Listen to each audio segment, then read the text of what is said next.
Hello, good morning. So, ulit ang pambansang batang kalye ng Pilipinas. So, today is my rest day and I need to go back sa Manila po kasi naka 1 week na rin pa ako dito sa Tagaytay. So, babalik po ulit tayo dito. So, yun lang muna for now. So, bye-bye.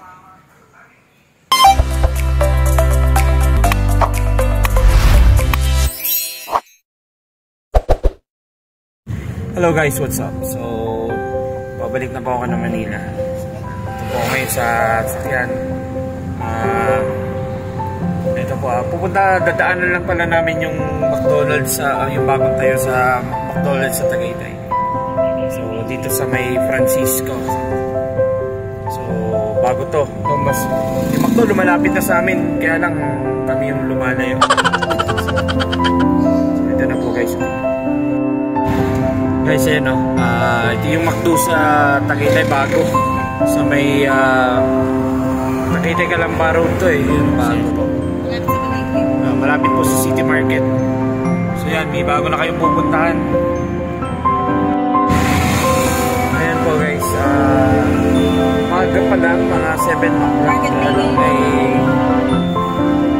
traffic. Market day.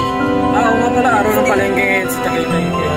Kalimutan ko na, parang hindi na ako taga rito. Kalimutan ko na yan. Wala po ng palengke. Kaya lang itong palengke po ay balita ako lilipat na sa may St. Michael. Kasi yung ginagawa dito, yung Tagaytay, 1 Tagaytay condominium. Hindi pala 1 Tagaytay, 1 Tolentino residence. Yan. So guys, so ito. Yung Converge at saka 7-Eleven pinagsama na po. Pinagsama yung Converge.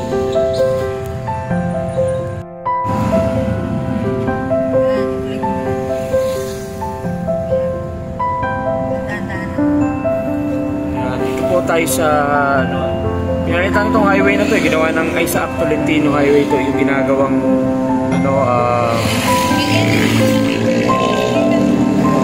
ito po yung gagawin. So ito na po yung condominium. So 1 Tolentino residences. Sarado po. Ayan o. Yan talaga overlooking na tinatawag. Kasi pag natayo yan, kitang-kita mo na yung bulkan.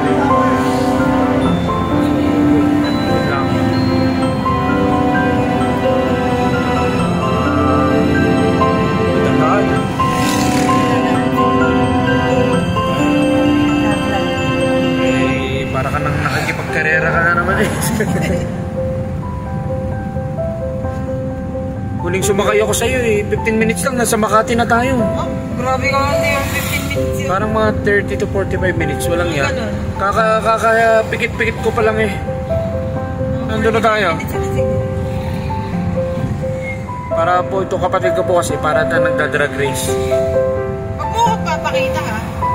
Ito ba kita papakita? Ayan o. Nagpatakbo ng sasakyan dati dito po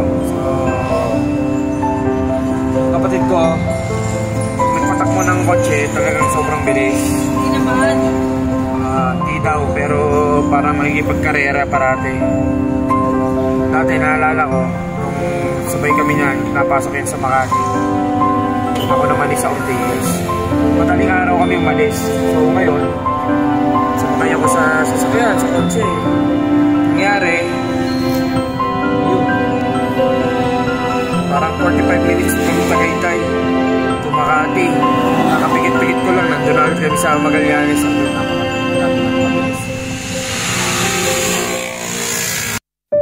Kung minsan kahit gaano makasarap ang buhay sa probinsya, kailangan natin pansamantalang lisanin ito at harapin natin ang realidad ng buhay sa Maynila upang masuportahan ang ating pamilya. Paano mga ka-winner? Thanks for watching. See you on my next vlog. Peace.